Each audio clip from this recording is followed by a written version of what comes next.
have Joan Sherman returning. Joan has been a presenter with our Monday morning program in the past 4 or 5 times, but this is her first time at our new location. We used to be at another location on P Street. We were in the basement of a condominium building, and we kind of outgrew it. It was kind of old-fashioned, so we've been here now for a year and a half.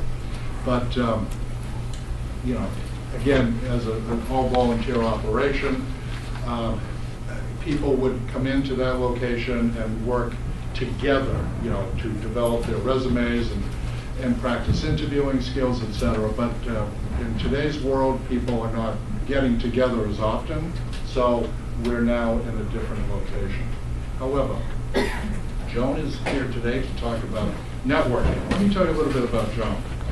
Joan Sherman is a job search and career coach in Washington, D.C. Her career spans about 30 years in the commercial and international insurance business. Then she's been providing human capital consulting to several federal government agencies. She has held a variety of professional roles in sales, management, and corporate training, including organizational development consulting. Joan has a broad perspective on selling yourself, knowledge of the world of work, and is a turbo networker with a golden Rolodex. Her direct collaborative style, demanding approach, and inventive concepts accelerate the job search process to help others develop the necessary skills and tools to find fulfilling careers. She says, I coach all types of job seekers to sell themselves to find the right job.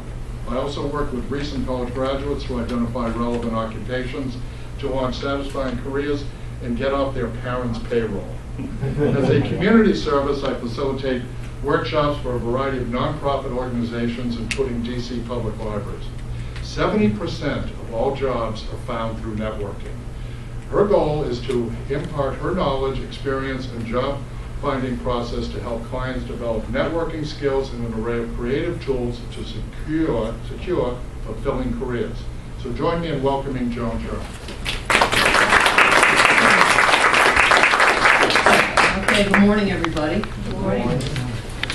Okay, before we start, a caveat about me is sometimes I get easily distracted. I'm one of those people whose brains are always working in a lot of different ways. So if everybody would please ideally turn off your phones. So that would be number one. I don't generally give out copies of my presentation. And one of the reasons that I do that is because I try to create a laboratory environment, meaning if you would be meeting with someone for an informational interview, for a networking meeting, or even for a bona fide interview, you would probably be taking notes, right? So you wouldn't have the interviewer's agenda, for example. But I've also had situations where people actually like take pictures, and you probably wouldn't be doing that as well. Not necessarily pictures of me. Jim's obviously taping this, but pictures of my slides. So, you know, it's really just kind of distracting, so please kind of help me with that. I guess that's basically it, okay? So before we start, I just want to, and I'm going to do my own little elevator pitch. Tom was talking about tell me about yourself, so I'll tell you a little bit about that, but frankly, it was actually embedded in my rather long bio. I've got a short one and a long one. I must have sent you the long one, but you know, it's fun. Okay, so before we start, and I've got an agenda as well, I wanted to just get a sense of, and I don't want to go around the room with everybody, but if a couple of people would just raise their hands, why in particular are you here from a networking standpoint? What have been your challenges? Okay, because I just want to make sure, I think I will address it, but if there's something in particular, or if you just want to go with the flow and trust me, but if there's anything really burning, we've got somebody here who's networking for 3 weeks, so you've got to be a turbo networker like me. Your name's Paula? Yeah. Okay, yes. Paula? Yeah, one of my challenges is that I love networking. I think it comes naturally, so I think I've got a leg up, or I feel more comfortable in that sense, but I tend to not go in with as specific a list of asks as the person who I'm meeting with is ready to accept anyway. Okay. They're almost expecting me to say, what their question to me is, what can I do for you? And I tend to not feel like they want a very specific list. Right, okay. That's Yeah. probably very appropriate. Yeah, let me just address that. It's a two-way street, it's a dialogue, and I'm going to be talking about dialogue. Okay, all right. And Daisy? Danny. Danny. You gotta write bigger. And the people in the back, I do pick on people. I try to make this pretty interactive. I'm not gonna have probably enough time to do that because this thing that I do, I probably do in about an hour and 15 minutes. That's why I wear glasses now, right? Okay, Danny. I vacillate between being too passive and then maybe too forward. Okay. And I don't know how to follow up on the context that it made. Okay. Okay. Okay. Anybody else? Yes. How to Jean. how to approach people that I don't know. Okay. Strangers? Yeah, people that I think would be good connections, but that I don't have an obvious connection with. Okay. We don't start with that. Right. Okay, and Hillary? Yes, actually Okay. following up on that, Okay. having trouble like the steps, the approach to set up an informational interview. Okay. So, and maybe just in general? Yeah. Introduce. Or set up. Okay. All right. One more. Yes, Kevin? How do you handle an informational interview with someone who's actually in a position to offer you a position, potentially? Okay. Probably more like an interview. Yeah, right. And part of it is how are they going to handle it too? Right. Right. Okay. All right. Hopefully, I'm going to cover a lot of that stuff. So with that, before the agenda, okay. So this is my elevator pitch, and you're going to see I'm a very visual person. I think you'd agree that people remember visual, and this gentleman back here was also talking about storytelling, which is critical. This tells a little bit of a story. So take a look at this for just a second. I don't know how many people are familiar with the three-legged stool. This is kind of this old-fashioned thing that I used in business sometimes. But basically, you're going to remember at least the three-legged stool, right? Everybody looks at it, it's visual. I've gone through this so many times, I don't really have to look at it anymore, but this is my pitch. Tell me about myself a little bit, I guess, especially in this kind of environment. So as Tom mentioned, I'm a job search and networking coach, specialize in networking. And the three reasons that I think I'm different and better, and I think what I do is a little more unique, has to do with my business background. I spent 30 plus years in the business world as well as in government. So from a Washington, D.C. standpoint, I have lots of different kinds of clients, just about in every industry. So Tom mentioned earlier, I use this world of work, right? I understand generally the world of work. Okay, the second has to do with the roles that I've played. And I'm not going to go through all of these, all right? I don't like it, and generally it drives people crazy when you start, every bullet. But the main thing is I sell people how to sell. I train people and help people sell themselves. So the primary role that I have spent in my career has been sales. Okay, and I've done training, so some of that comes into play. I've had some work in human resources. So training, hiring. And then the third piece, after I stopped working full time, I was actually, this is a little story, I had, in my generation, a lot of my friends had kids who were coming out of college, and they knew I had a lot of contacts, and they knew what I did for a living. So they asked me if I could help their children. I was pretty good at it, I got a lot of positive feedback, and then it made sense to me to start to do this full time. So I got a part-time consulting gig at George Washington University's Career Center. I started, everybody's kind of got a niche. I started working primarily with millennials, but because my business has grown and I get a lot of referrals, some of those millennials, their parents come to me. It's basically, talking it up on the street. So I've got clients, all different shapes, sizes, colors, ages, generations. But the millennials were a good place to start for me. We won't get into a lot of that. Okay, so make sense? And then you can see at the end of this, I've got my name, my email, and my phone number. This is something we're going to talk about a little bit in terms of how can you do this. And the reason I've got my name and contact information is because this is something that you can carry along with you, and in certain situations, hand it to somebody, right? Let them keep it. It's a lot easier for someone to explain this is who Joan Sherman is, or this is who Chris is, as opposed to looking at a resume. All right? So here's our agenda, why you're not ready, and I'm going to go through the process. Tom talked about a process at 40 plus. I have a process too. I think it links. Yours is a lot more detailed because it's 4 weeks. 4 months? 4 weeks. 4 weeks, right. Okay. So what I'll do with that is show you a little bit of an overview, and then I want to give you some relevant statistics, and then talk about networking in general, having a strategy. Tom used that word a lot, strategy. And then, time permitting, I'm going to show you some of the tools and templates that I use. The three-legged stool was one of them, one of the tools. And then maybe a little bit of show and tell. I use a lot of props. I've got some pet peeves. I've got some, obviously, opinions, right? So here we go. So this is simply the process. All right, and this is why I'm saying you're not ready to network.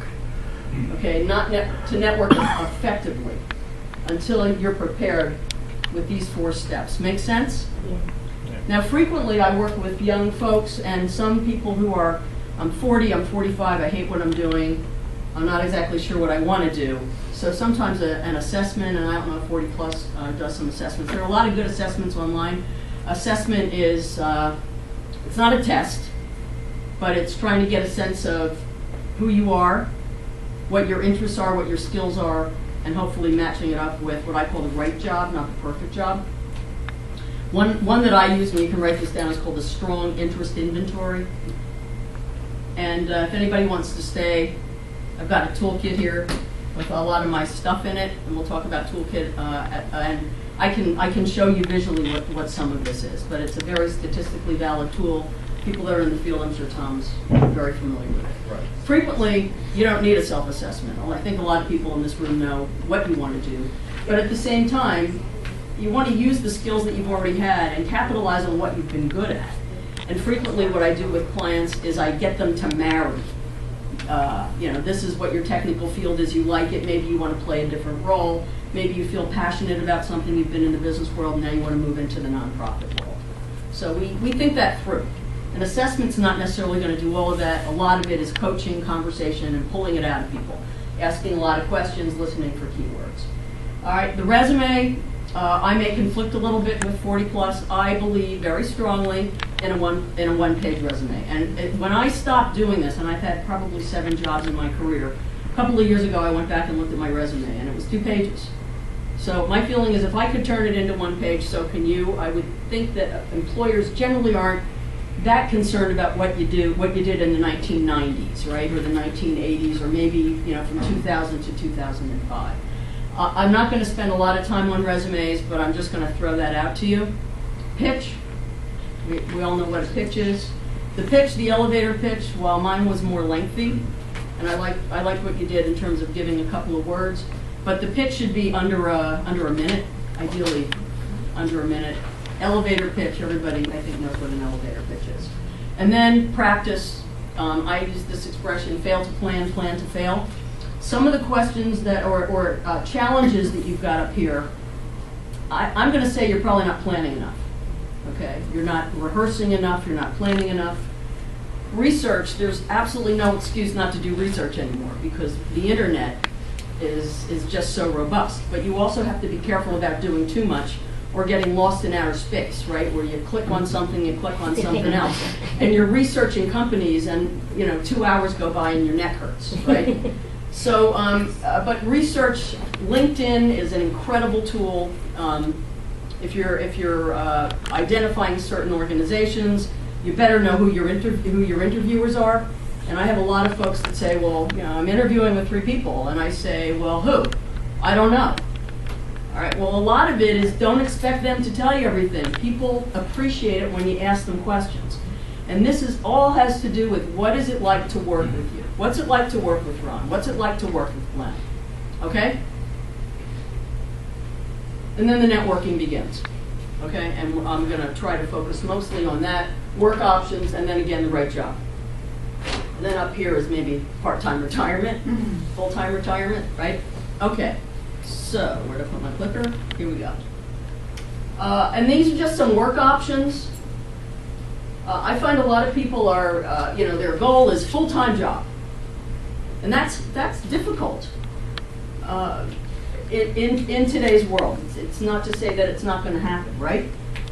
But frequently, if you're sitting at home, you're unemployed, you're not looking for, you're looking on the internet, you're on the internet all the time, you're applying for jobs online all the time. We'll talk about that. Get out. Get out 1 day a week. If you're going to volunteer for an organization, it's likely they're not going to dictate, we need you 5 days a week. That's not really fair, right? And they're generally, so this is pretty self-explanatory. Doesn't necessarily apply to people that are just, millennials or just getting out of college.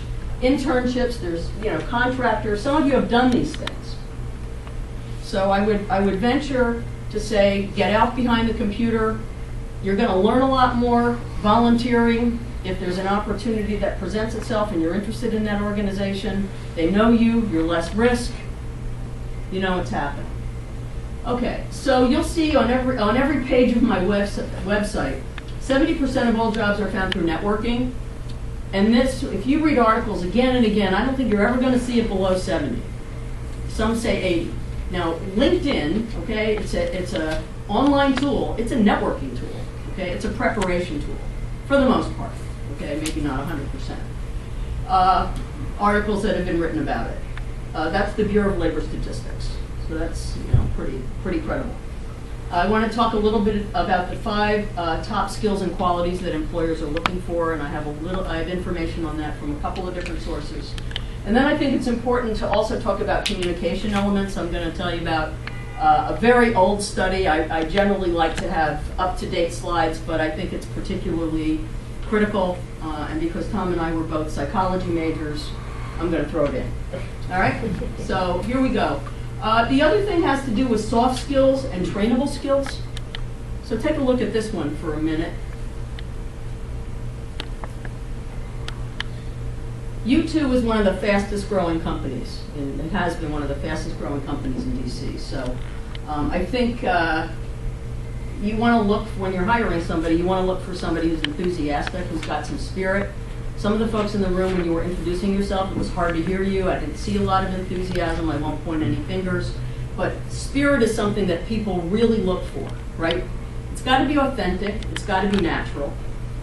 I'm an extreme extrovert. I might have, too much spirit. I don't know if you can ever, have too much.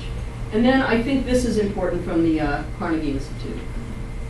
Technical knowledge. You can learn technical things. Now, if you're looking for a surgeon, okay, probably the technical knowledge and the experience is going to be a lot more important. But I think for the majority of people in this room, communicating, negotiating, and leading. Top 5 skills and qualities. Joan, so Yes. just to give you a build on that last Yeah. slide. So Mhm. for anybody envisaging a career pivot, that's extremely good news. Yeah. Primarily because the technical competencies that were required for a job 10 years ago are changing so quickly. But We're what's talking also- about this machine.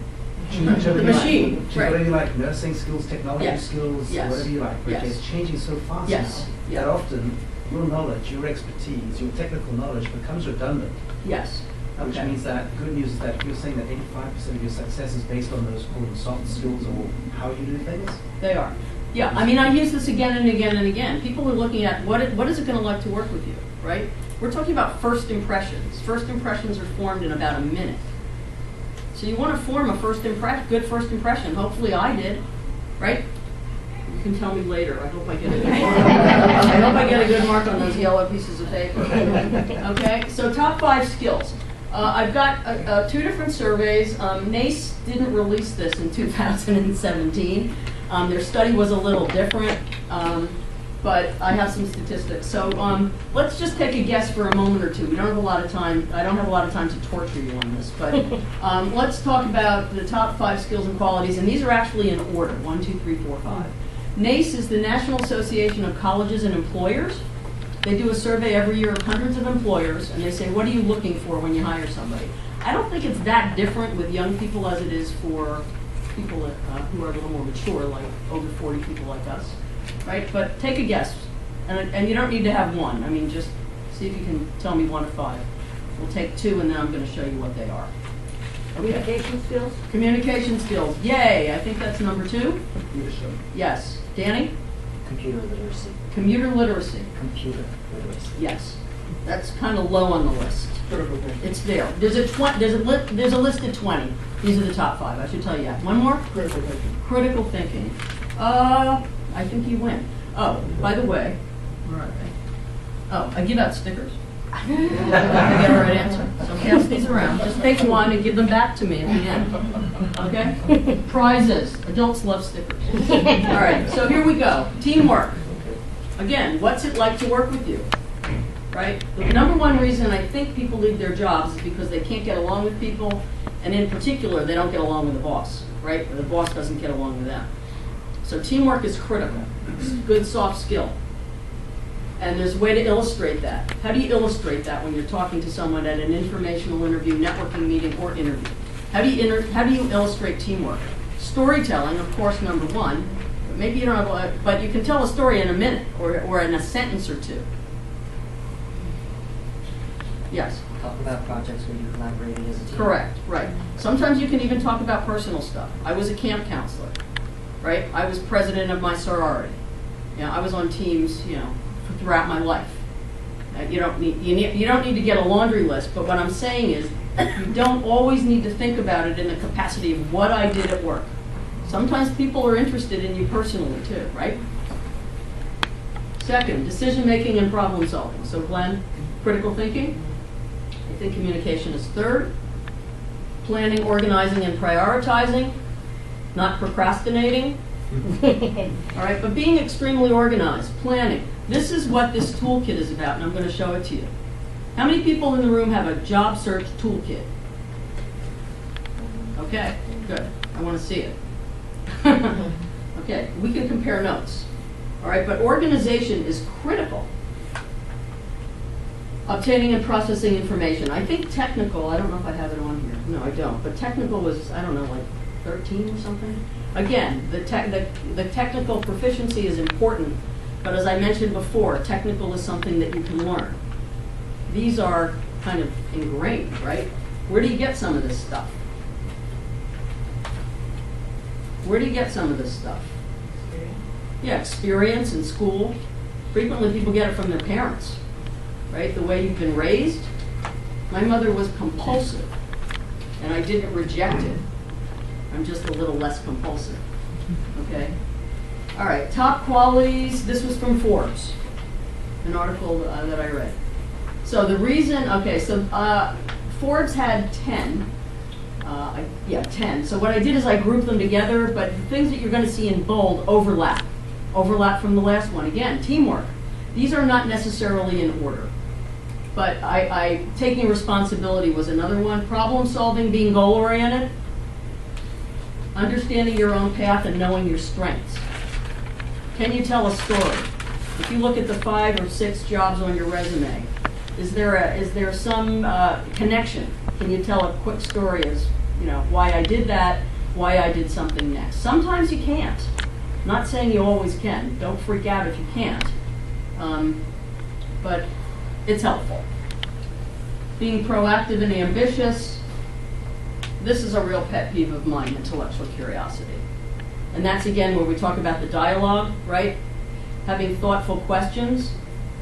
Frequently people find that the questions you ask are more interesting to them than questions you ask than the statements that you make. Make sense? Why?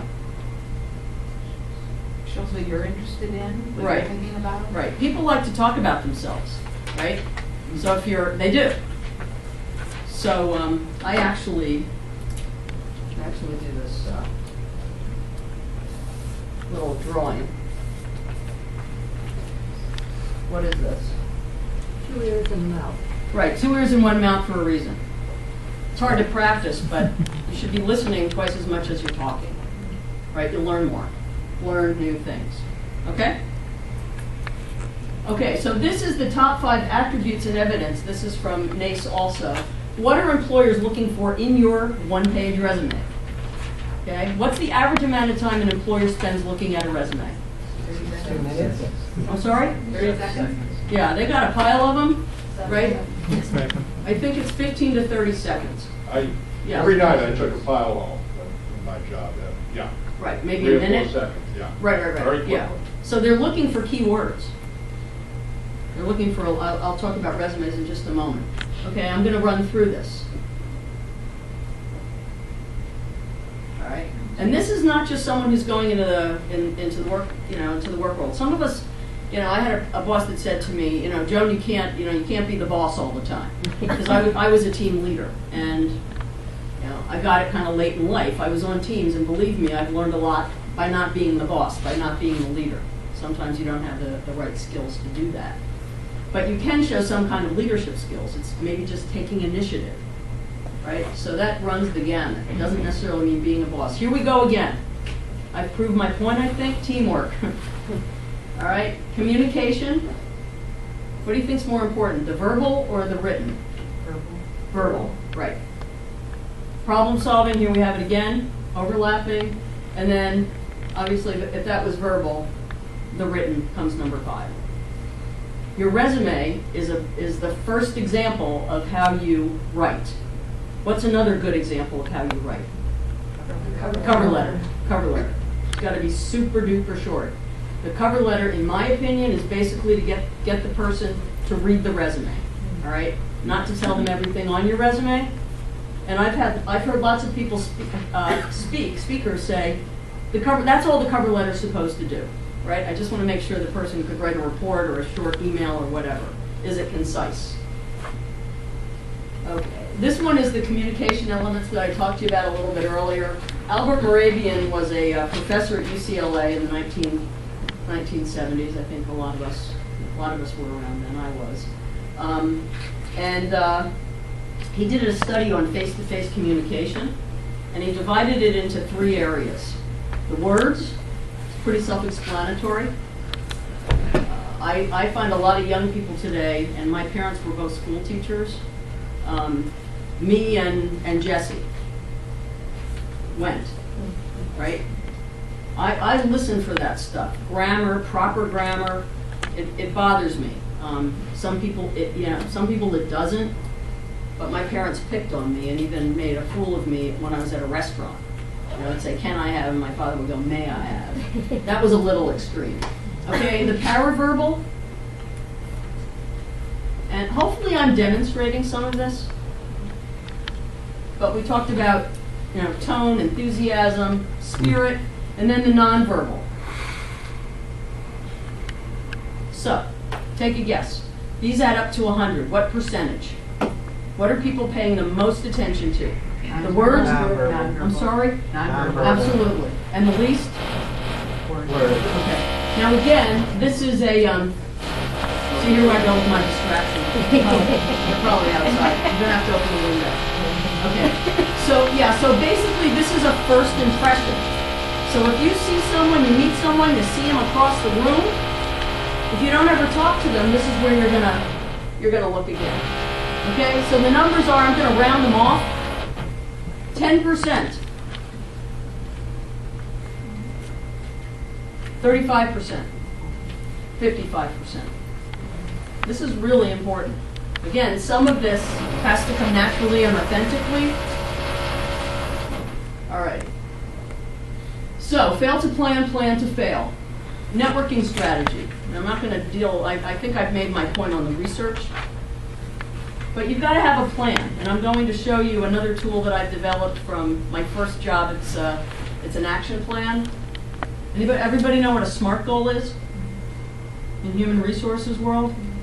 If you don't, there's a lot on the internet. It stands for specific, measurable, achievable, results-oriented, and time-sensitive.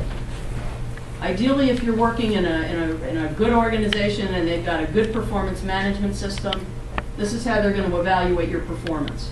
When I did some consulting for the federal government, one of the agencies had 20, 25 goals per employee. Absolutely crazy. Right, I'm going to say maybe 4 or 5. You want to focus, right? 20, I mean, crazy. But they have to be smart, and I'm going to give you an illustration of that. Identify your best contacts. So someone said, I think, how do I reach out to strangers? Well, initially you don't, right? Unless maybe they reach out to you, and there are examples that I can share with you about that. Sometimes it's the you never know versus the who you know, and I've got a slide that'll show that. Preparation and practice, I talked about that. I teach, one of the presentations that I do, and I did this in my corporate life, I've modified it a little bit when I was a trainer. is called questioning and active listening skills. How do you engage in a conversation? I can't tell you how important that is.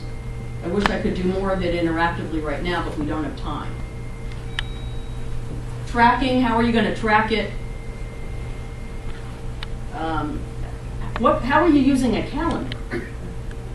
I have plenty of people, you know, we're talking about 40 plus and millennials, and I'm not going to, you know, every generation has its positives, not so positives, and stereotypes. Yeah, if you don't mind, I prefer no pictures. We talked about that earlier, if you don't mind. Okay, so, you know, tracking things and having a calendar where, having a spreadsheet where you can click on someone's email and write them an email. There are a lot of efficiencies. I can't get into a lot of them, but there are a lot of efficiencies because you want to spend more of your time networking. If 70% of jobs are found through networking, what percentage of time should you spend through networking? Okay, and networking, it's not just being in front of people, going to networking events, and we'll talk to that. It's all of the preparation. It's all of the preparation and doing that efficiently. It's about relationship building. A lot of the people that I see are introverts. You can probably tell I'm not particularly introverted, but I'll show you. There are some resources. One of the things, hopefully, I demonstrated when I was here. When people got here, I tried to, you know, warm up the room a little bit, at least say hello to somebody. You know, there were a couple of people that I had an opportunity to talk with before I prepared and brushed my teeth. Okay. So this is, I think, a very good book. And if you want to come up and see it later, I'm not going to hold it up, but it's Networking for People Who Hate to Network. So the warming up, getting someplace early, standing in line, talking to one or two people. But I, frankly, again, an opinion, I don't think that networking events are nearly as productive as face-to-face networking. And networking events are particularly difficult for introverts. Okay, I'm the last person to leave a party. I love meeting new people, but I'm rare. I'm rare. You know, I've had some good luck at networking events. Excuse me. Yes. What is face-to-face network? It's having a meeting with a person face-to-face in the right environment. One-on-one. Correct. Yep. And we'll talk about that. All right. And then I'll talk, hopefully if I have time, introductions. We talked about strangers. If you're going to meet a stranger, you want someone to introduce you to that stranger. That's what an introduction is about. Everybody has, you know, relationships, unless you're at home and you're what are you when you're at home and you have no relationships? Hermits, right. Yeah, and that's not really helpful when you're looking for a job. Okay. So the resume. Error-free formatting. We talked about keywords versus action verbs. Everybody know the difference between an action verb and a keyword? Would you give it a definition? Sure. Does anybody know? Because it's sticker worthy.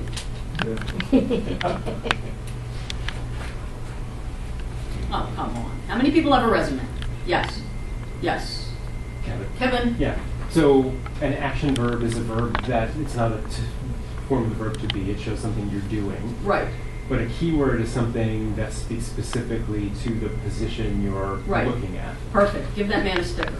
Okay, so an action verb, you have bullets on your resume, right? Led, achieved, prepared, analyzed, researched.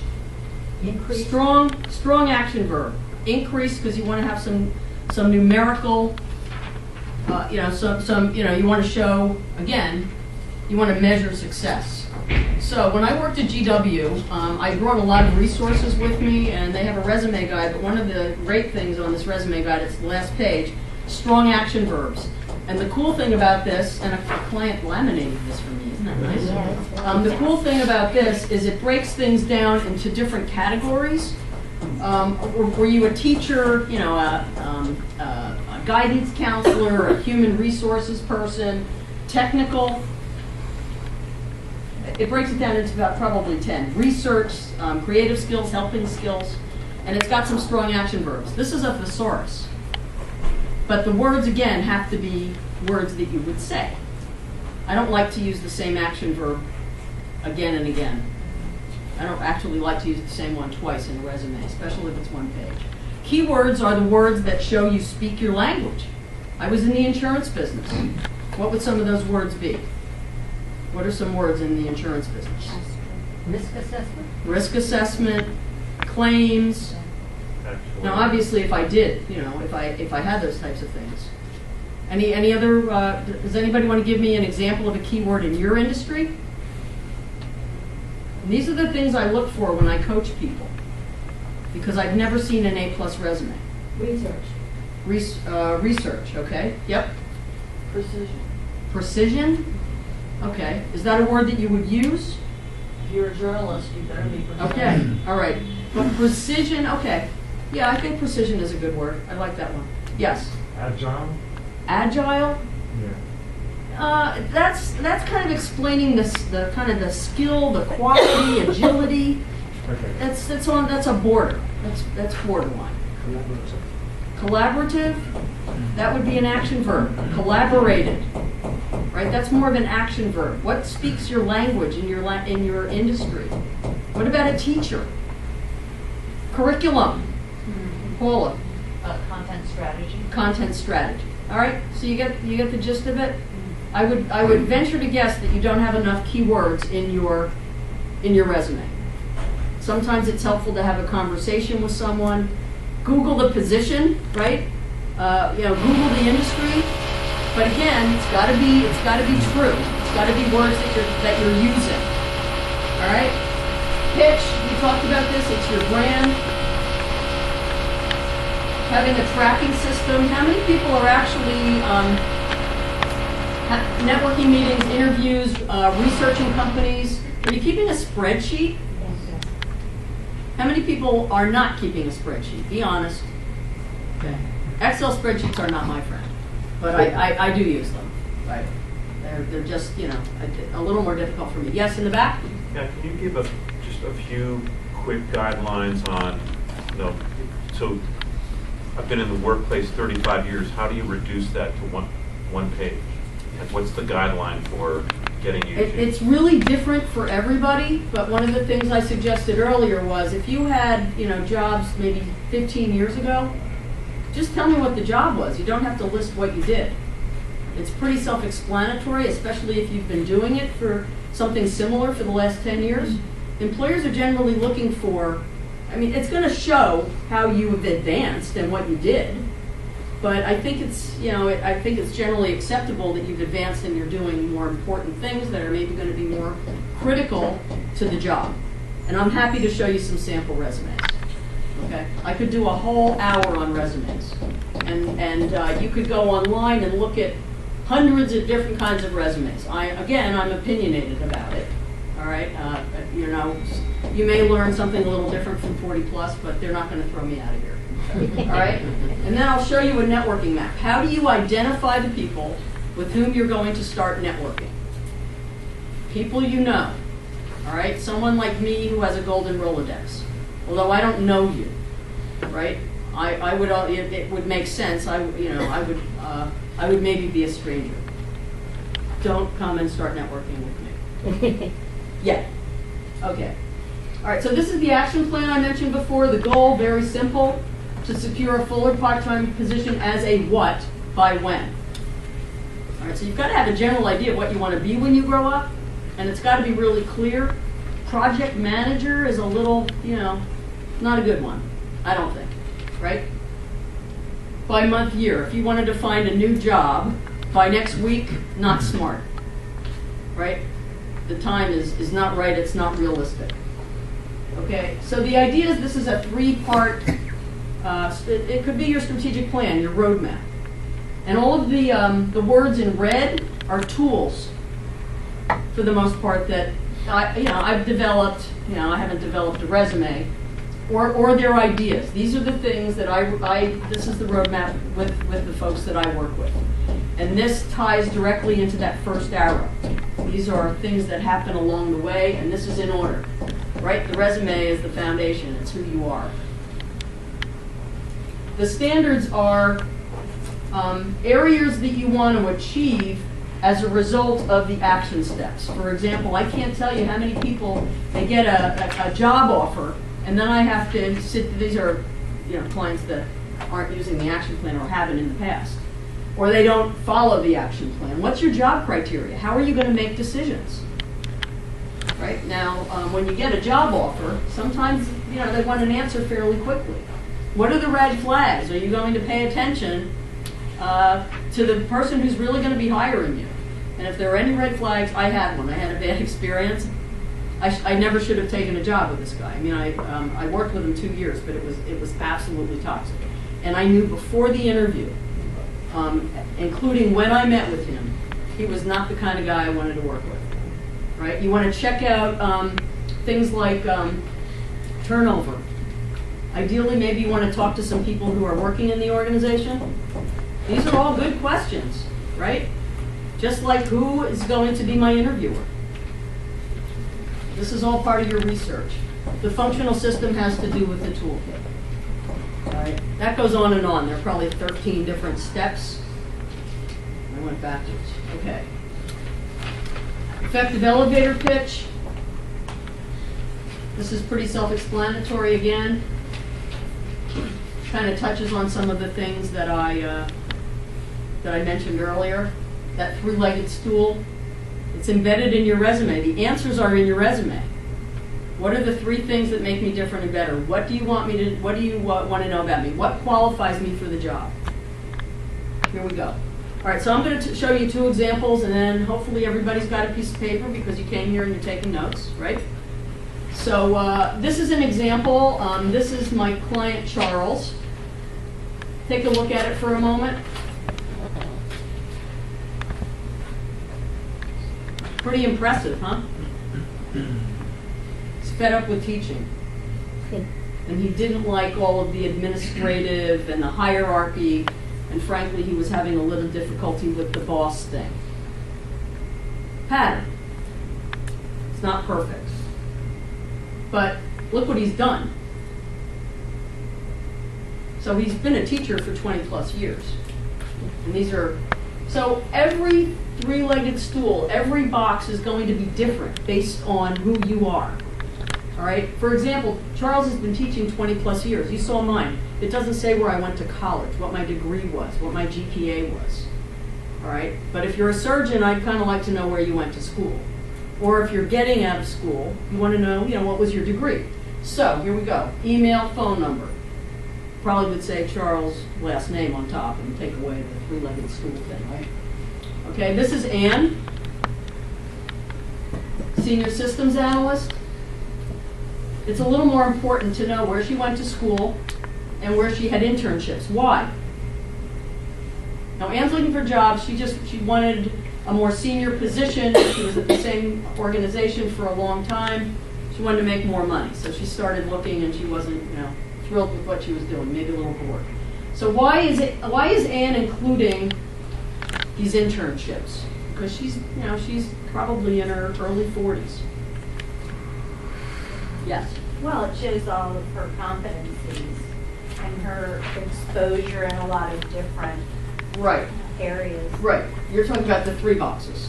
I'm talking, okay, that's very true, right?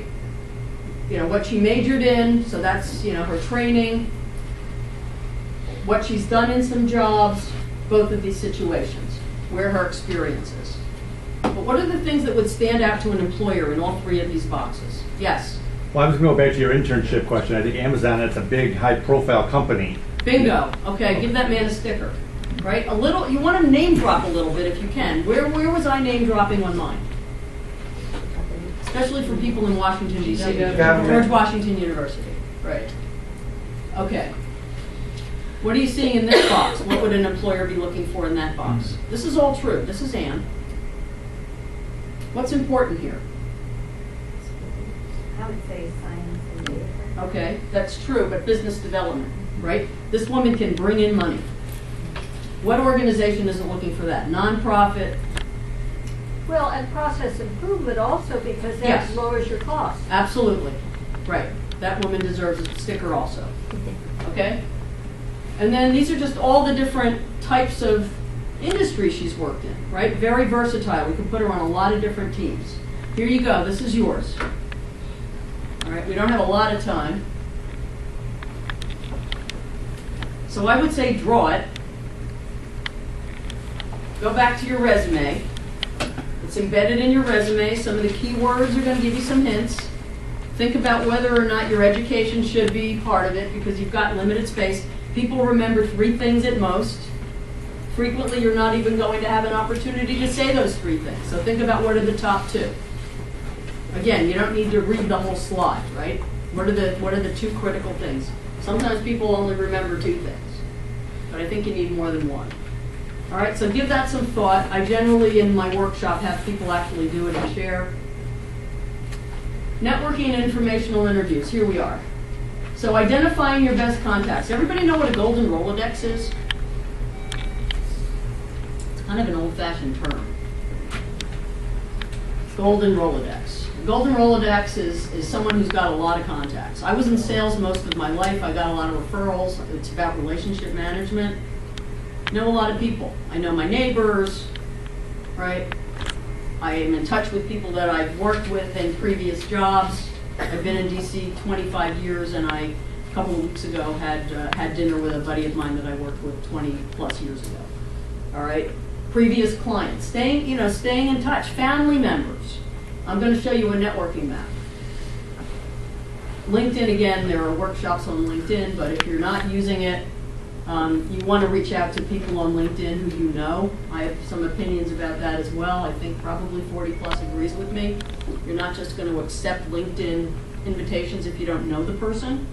LinkedIn invitations should be personalized. Whenever anybody sends me a LinkedIn, and I have over 500 contacts, I'd like to say I know all of them. However, maybe 150 of them are students that I coached at GW.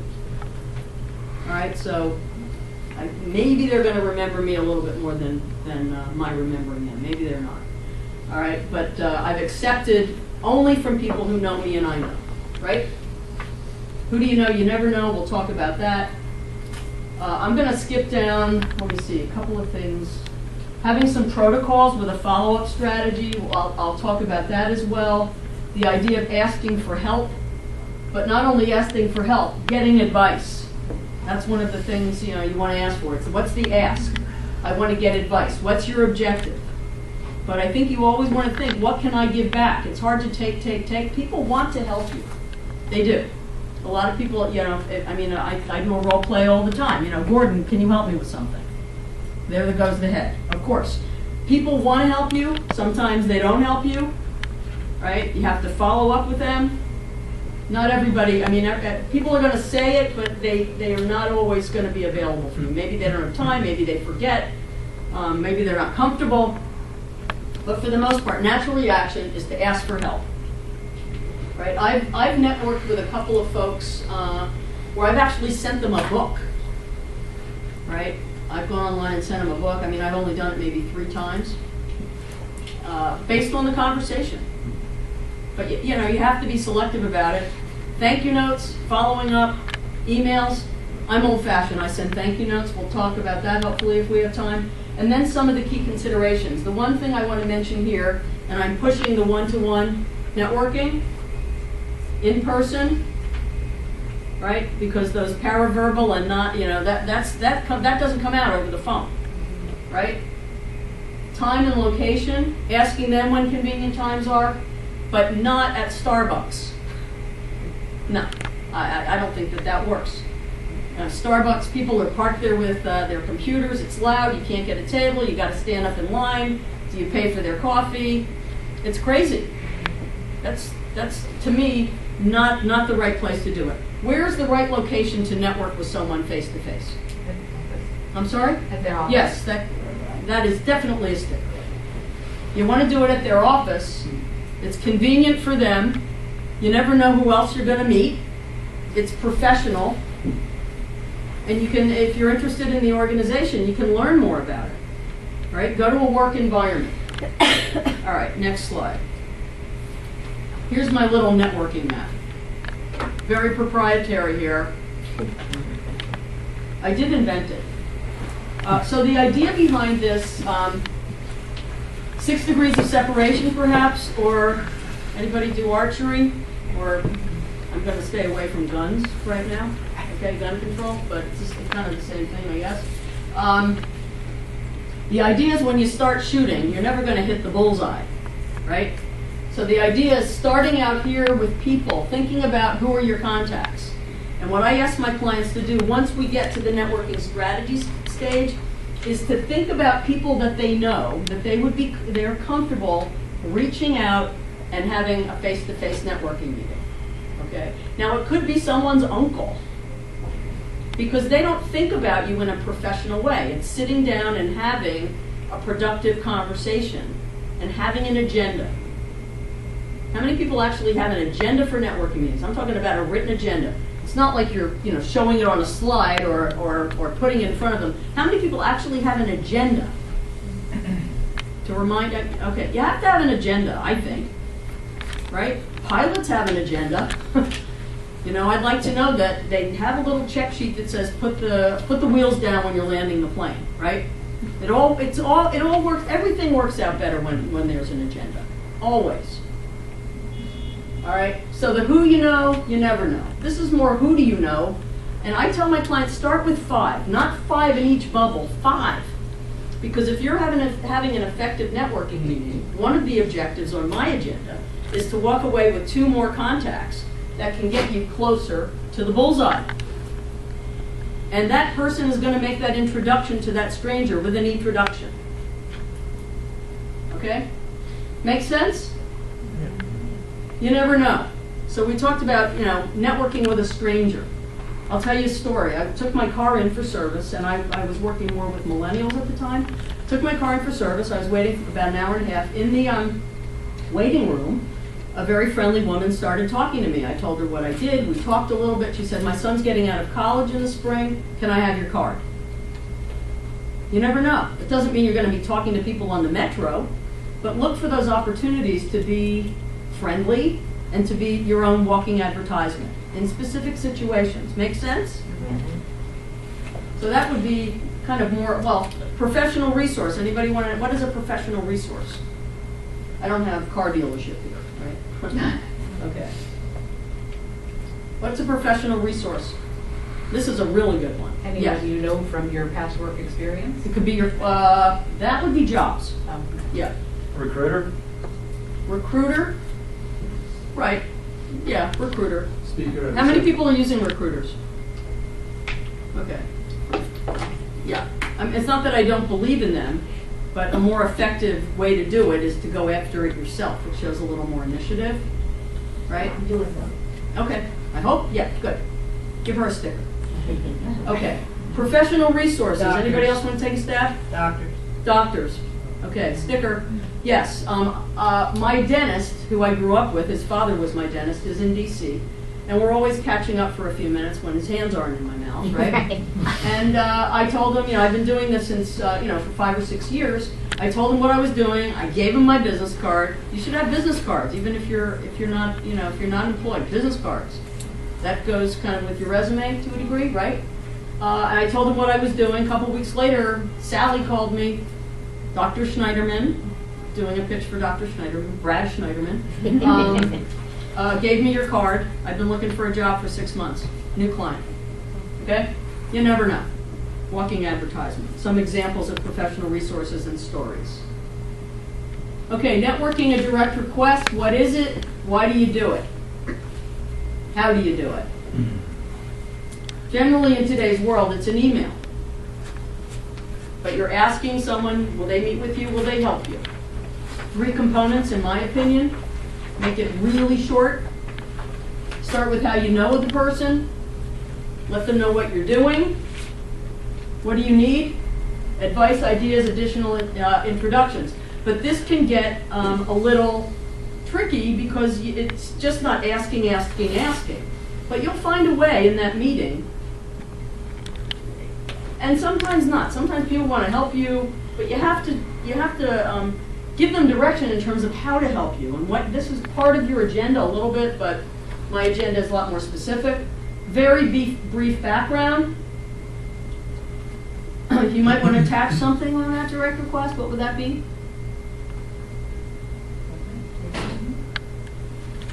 What would you be attaching to that email? Resume. I'm sorry? Resume. Resume, not a cover letter. Resume, perhaps your LinkedIn. A link to your LinkedIn. Maybe not. But again, it's like a cover letter to a degree. You want them to show. Yeah, you want them to be interested in looking at more, right? And this is from my sales background, requesting a date and from some time options, not next month. That's not how you make a sale. You give them 2 or 3 options, and maybe not a time, but Wednesday next week in the morning to meet at your office, right? Where? And a time, and I do day and date. How many times have you said Monday, March 12th, and it's March 13th? And then it's like, which one is it? So make sure you're looking at the calendar. This is stuff that you really have to be doing error-free. And time. This time or this time, generally I'll do 2 weeks because maybe the person's on vacation. Or suggest some other options that are good for you. Right? And at their office, how are you going to follow up? Well, sorry. Okay, networking. E-Introduction. Okay, so the E-Introduction is once you've had a productive networking meeting with someone and they are willing to make introductions, you're credible, then you ask them, you want to have some conversations and pull it out of them. Who else do you know? That's part of the agenda, but you don't go into it right away. There's a right order to do this. Would you be willing to make an introduction? Why? Why do you want them to make an introduction? I'm sorry? The person trusts them. Right, yeah. I've had a lot of people tell me, and this probably happens to me, and it does happen. Let me just give you their contact information or look them up on LinkedIn and tell them I told you to call them. Or email them. You're a stranger, right?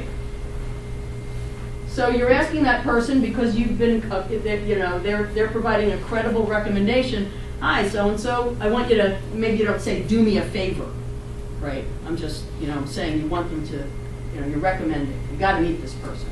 A little bit about their background and why you think they would be, good, why you want them to do this for you. And then basically, there's 2 ways to end this. Because you want that networking contact to kind of get out of the way. And we're talking about process improvement, right? You don't want to have more steps. So ideally, the person who's making the introduction is going to assume agreement and say, by copy of this email, I'm copying Joan Sherman, she'll follow up directly with you. Okay, that has backfired, I don't know, 5 times out of the 95 times that I've suggested clients do it. Right? The other way to do it is say, let me know, and then I'll put them in contact with you. But then there are 2 more steps. The other benefit of that is what? When they're copying you on the email. You have the contact information. You have the contact information, but what else?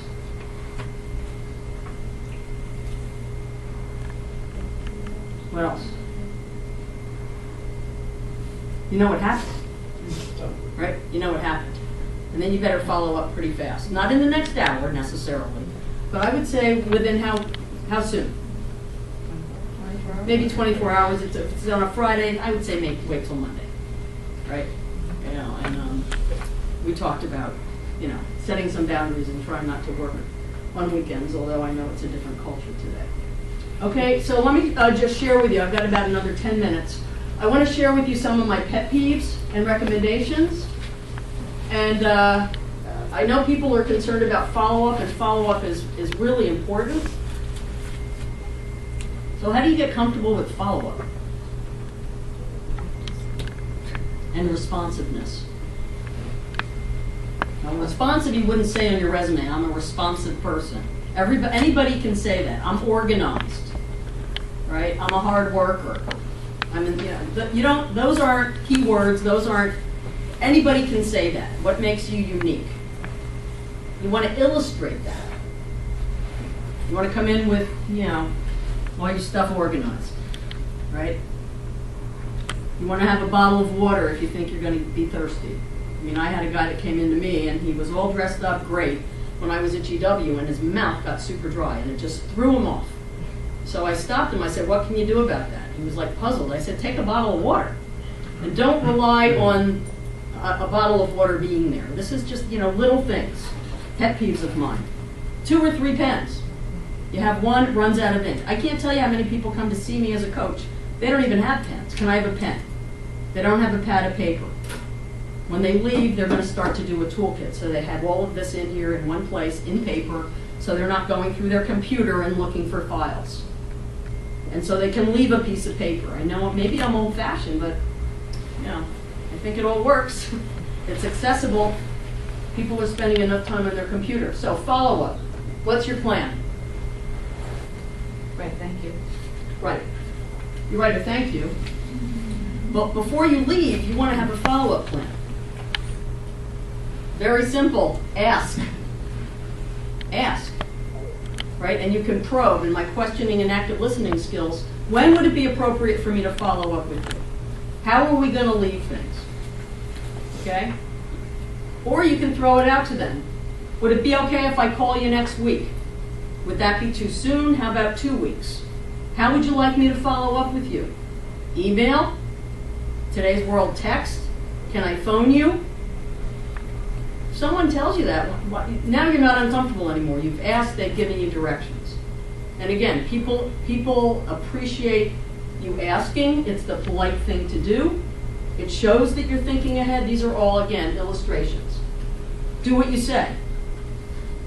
Right? Frequently people write letters and say, I'll follow up with you next Tuesday, and they don't.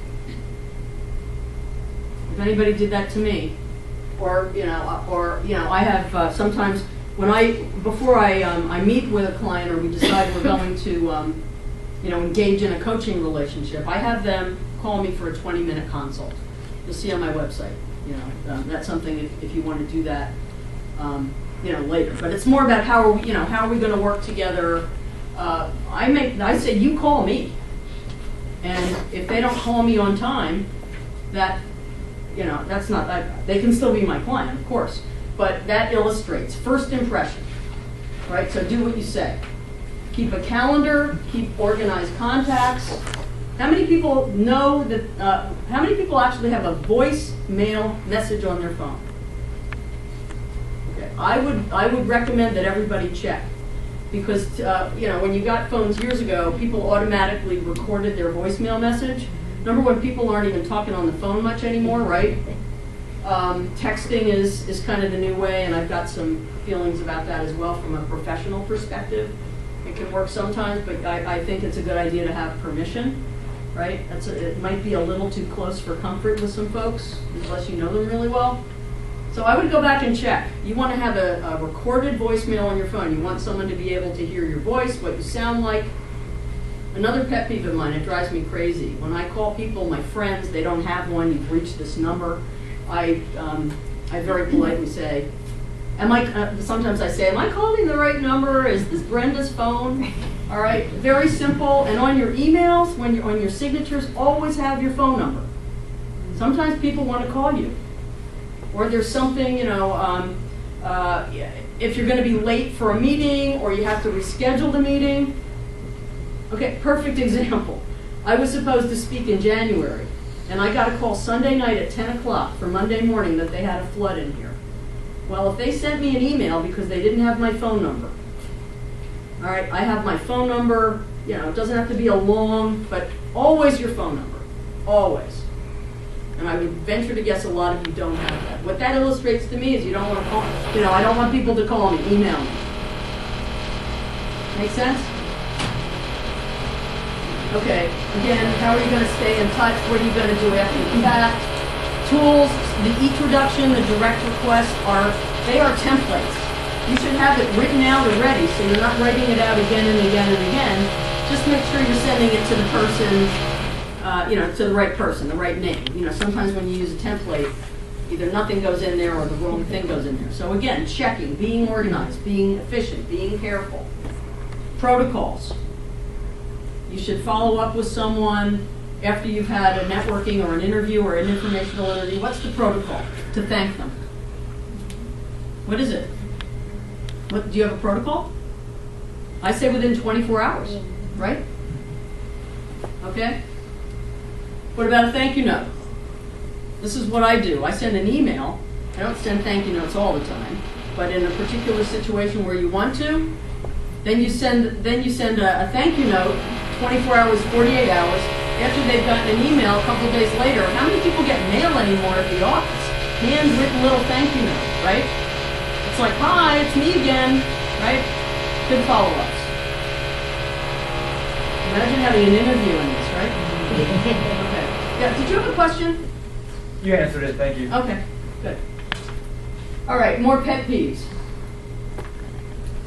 I've talked about some of this. Get out why, to learn, to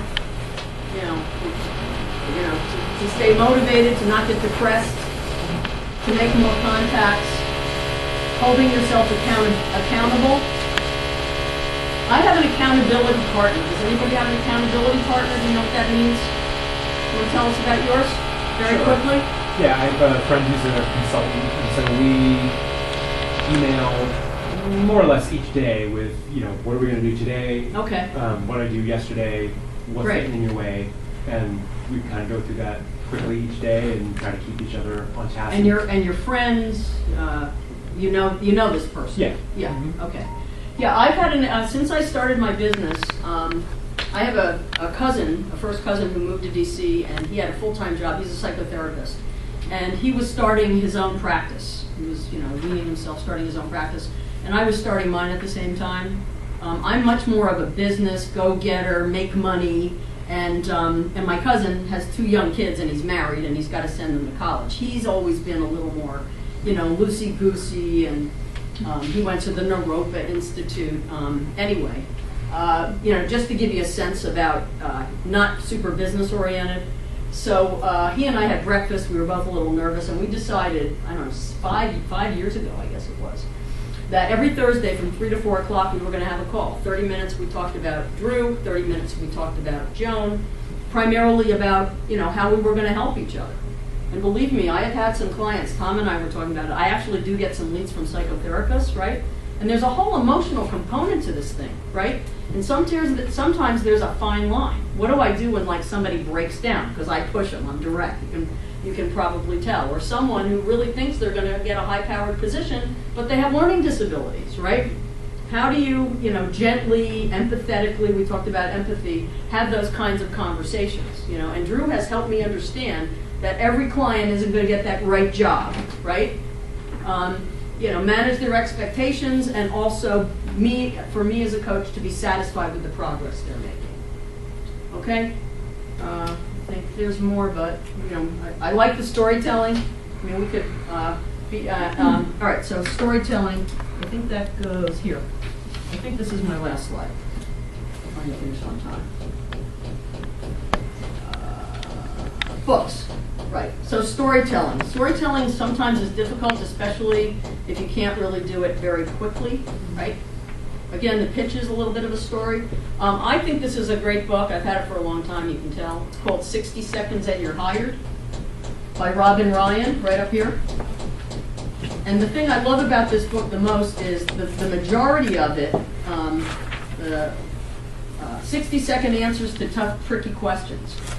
Situational interviews. Tell me about a time when. And it's important. And I have my clients not read every question, but I say go through it, and when you hit something, because there are like 100 questions in here, if you think it applies to you and it's going to be difficult, answer it, okay? And then be able to talk to me about it in a role play when you come in. But don't read it, right? Right? So, and then there's the other one is putting together good questions. But there's situational interviews. Tell me about a time when. You should be prepared for those, and this is a good book to help you do that. It's situational. Situational. Yeah, tell me about a time when. Or what would you do if? How did you handle this before? Right? So that's a good book. Let's see, and I've kind of gone through. Have a weekly checklist. What are you going to hold yourself accountable to doing?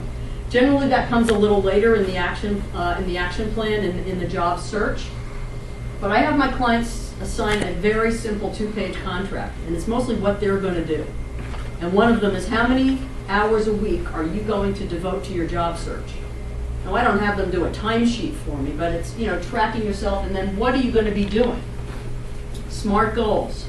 I'll have 2 networking meetings a week. I'll send out 10 direct requests. I'll spend I'll spend 2 hours researching. How many people have a target list? And I'm going to end with that. A target list of organizations where you would like to work. In writing? Could you give it to me now? On my computer. Is it a laundry list? Make a copy of it. Goes in the toolkit, right? Because you might want to hand it to someone. Oh, yeah. Yeah. Good. Okay. Okay, a little humor.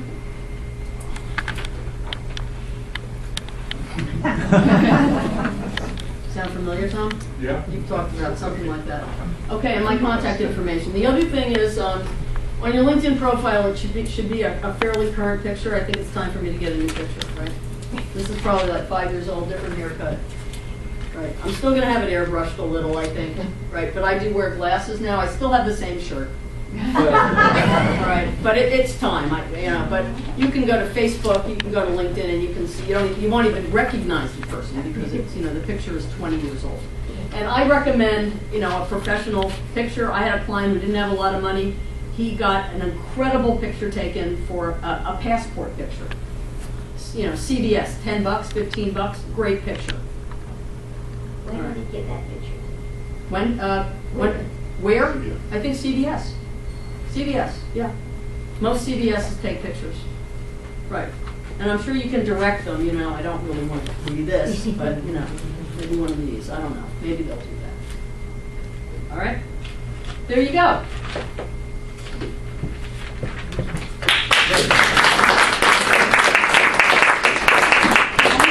One more thing. Is everybody familiar with the Book of Lists? Okay, check it out. I'm not going to tell you any more about it. You can come up and take a look at it.